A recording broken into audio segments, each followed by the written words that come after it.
Da li si razmišljao kako će se odraziti na tvoj novčanik bankrot američkih i evropskih banaka? U martu 2023.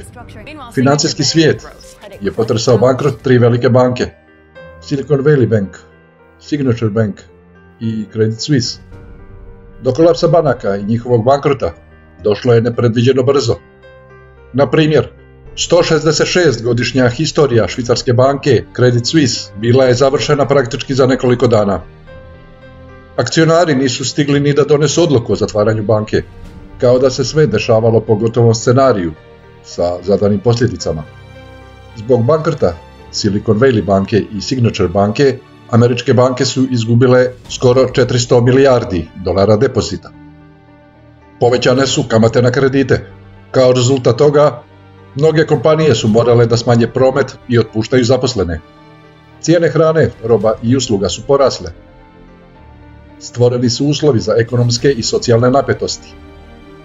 Postavlja se pitanje, s kojim ciljem?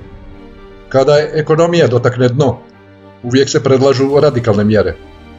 Predsjednica Europske centralne banke, Christine Lagarde, izjavila je: ako ne budemo uključeni u eksperimentisanje i inovacije u smislu digitalnog novca centralne banke, rizikujemo da izgubimo ulogu podupirača koju smo igrali mnogo decenija.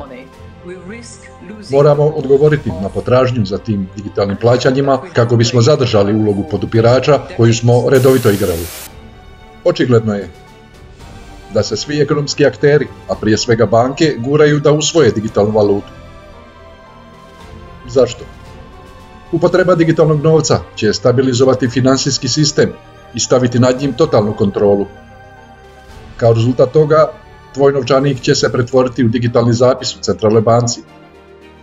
Upravo taj zapis će držati pod kontrolom. Do čega to može dovesti? Kako izbjeći digitalni koncentracioni logor i kako koristiti digitalni novac za dobrobit ljudi? U videu Digitalni novac, da li nam je on važan?